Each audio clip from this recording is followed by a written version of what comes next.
Today we are with Mr. Siddappa, who is known as Vandu Ekreya Sahukara, a king of 1 acre farm.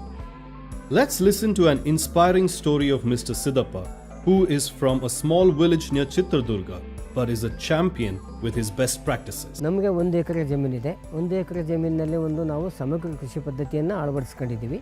ನಾವು ಮನೆಯಲ್ಲಿ 4 ಜನ ಇದ್ದೀವಿ, 2 ಮಕ್ಕಳಿದ್ದಾರೆ. ನಾವು ಅವಶ್ಯಕತೆ ಬಿದ್ದಾಗ ಮಾತ್ರ ಹೊರಗಡೆಯಿಂದ ಲೇಬರ್ನ ಅವಲಂಬಿಸ್ಕೊಂತೀವಿ. ಮಿಕ್ಕ ಟೈಮ್ನಲ್ಲಿ ಆದಷ್ಟು ನಾವೇನೋ ಕೆಲಸ ಮಾಡ್ಕೊಂಡು ಒಂದು ಲೇಬರ್ ಒಂದು ಉಳಿತಾಯವನ್ನು ಮಾಡ್ಕೊತಿದ್ವಿ. 1992ನೇ ಇಸ್ವಿನಲ್ಲಿ ಈ ಒಂದು ನೀರಾವರಿ ಕೃಷಿ ಮಾಡಿದ್ವಿ. ಅದಕ್ಕಿಂತ ಮುಂಚೆ ನಾವು ಮಳೆ ಆಶ್ರಯದಲ್ಲಿ ಕೃಷಿ ಮಾಡ್ತಿದ್ವಿ. ಮಳೆ ಆಶ್ರಯದಲ್ಲಿ ಸಜ್ಜೆ, ರಾಗಿ ಅಥವಾ ಶೇಂಗಾ ಈ ಥರ ಮಾಡ್ತಿದ್ವಿ.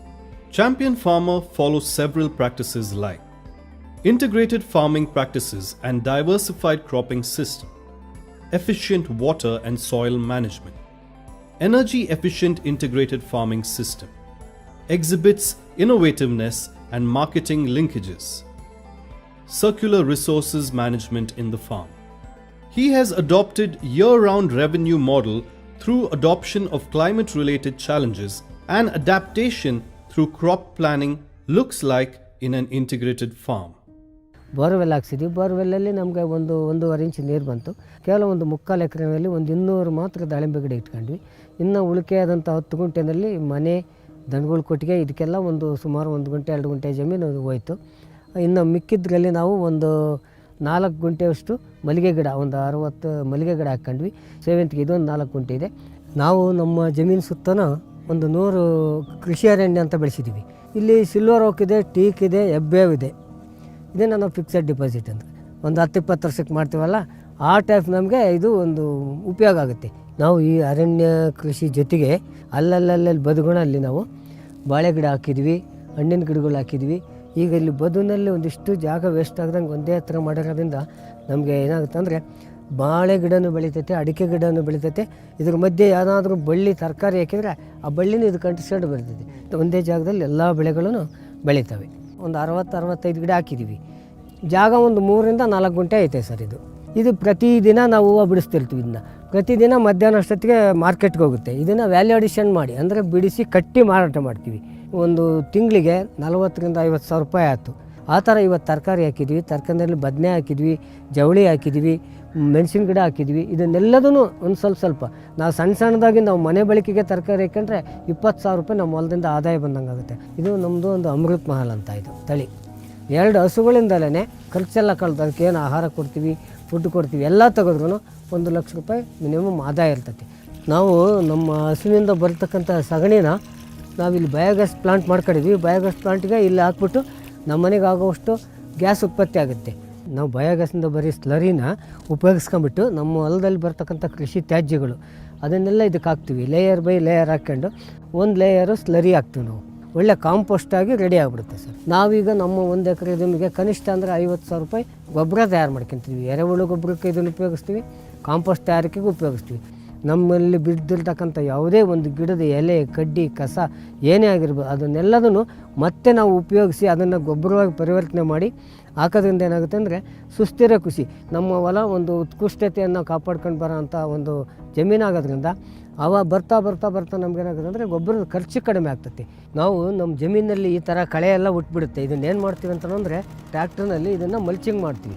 ಮಲ್ಚಿಂಗ್ ಮಾಡಿದಾಗ ಹಸಿರೆಲೆ ಗೊಬ್ಬರ ಆಗಿದ್ದು ಪರಿವರ್ತನೆ ಆಗುತ್ತೆ. Across all his farm activities, he lacks supporting infrastructure and mechanization, further resulting in not being able to attain optimal yield and in the process resulting Siddappa immense physical drudgery.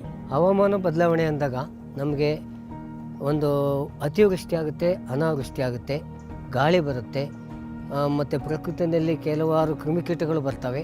ಇಂಥದಕ್ಕೆಲ್ಲ ನಾವೇನು ಮಾಡಿದ್ವಿ ಅಂದರೆ ನಾವು ನೀರಿಗಾಗಿನ ಏನು ಮಾಡಿದ್ವಿ ಅಂದರೆ ಡ್ರಿಪ್ ಅಳವಡಿಕೆ ಮಾಡ್ಕೊಂಡಿದ್ವಿ. ನಾವು ಪ್ರತಿಯೊಂದು 100 ಗಿಡಕ್ಕೆ ಒಂದೊಂದು ವಾಲುಗಳು ಮಾಡ್ಕೊಂಡಿದ್ವಿ. ಡ್ರಿಪ್ಪು ಕಡಿಮೆ ನೀರಿದ್ರೂ ನಾವು ಹೆಚ್ಚು ಜಮೀನಿಗೆ ಉಪಯೋಗಿಸ್ಕೊಳ್ಳೋದು ಒಂದು ವಿಧಾನ.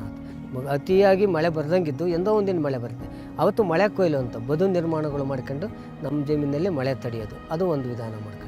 ಗಾಳಿ ತಡೆಯಿಂದನೂ ಗಿಡ ಮರಗಳು ಬಿದ್ದೋಗೋದು, ಕಾಯಿ ಉದುರೋದು, ಹೂವು ಉದುರೋದು ಈ ಥರ ಆಗೋದ್ರೆ ನಾವೇನು ಮಾಡಿದ್ವಿ, ಬದುಗಳಲ್ಲಿ ಸಗಸೆ ಗಿಡಗಳು ಅಂತ ಹೇಳ್ಬಿಟ್ಟು ಬೆಳೆಯೋದ್ರಿಂದ ಏನಾಗುತ್ತೆ, ಗಾಳಿ ತಡೆ ಆಗಿಬಿಟ್ಟು ನಮ್ಮ ಒಂದು ಕೊಂಬೆಗಳಾಗಲಿ, ಮುರಿಯೋದಾಗಲಿ, ಹಣ್ಣು ಉದುರೋದಾಗಲಿ, ಹೂವು ಉದುರೋದಾಗಲಿ, ಇದೋ ಒಂದು ಪದ್ಧತಿಯಿಂದ ನಾವು ಒಂದು ಬೆಳೆಯನ್ನು ಅದು ರಕ್ಷಣೆ ಮಾಡ್ಕೊಳಕ್ಕೆ ಬರುತ್ತೆ.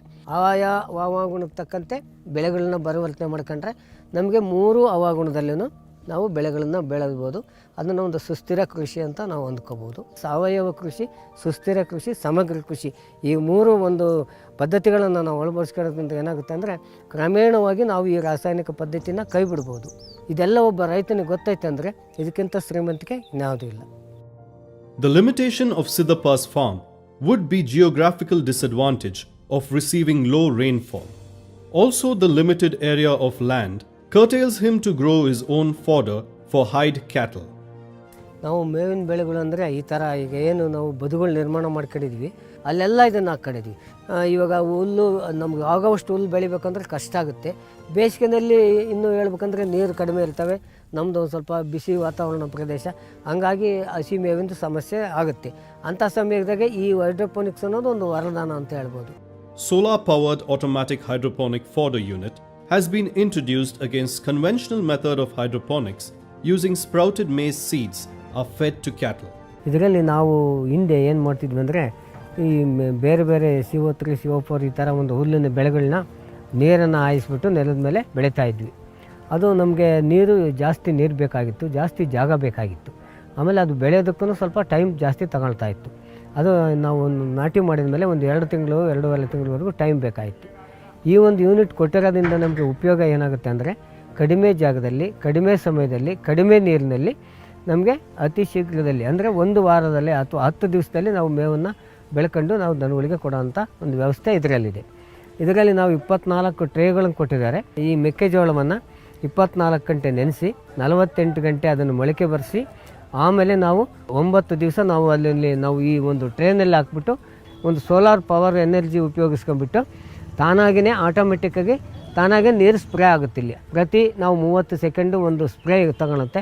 ಇದನ್ನು 1 ಗಂಟೆ 1.5 ಗಂಟೆ ಟೆಂಪ್ರೇಚರ್ ವೇರಿಯೇಷನ್ ಮೇಲೆ ನಾವು ಟೈಮ್ ಫಿಕ್ಸ್ ಮಾಡಿರ್ತೀವಿ. ಕಾಳು ಮೊಳಕೆ ಬಂದು ಅದು 9 ದಿವಸದಲ್ಲಿ ನಮಗೆ ಒಂದು ಬೆಳೆ ಸಿಗುತ್ತೆ. 9 ದಿವಸದಲ್ಲಿ ಬೆಳೆ ಅಂತಂದರೆ ಅದು 4 ರಿಂದ 5 kg ಒಂದು ಟ್ರೇನಲ್ಲಿ ನಮಗೆ ಮೇವು ಸಿಗುತ್ತೆ.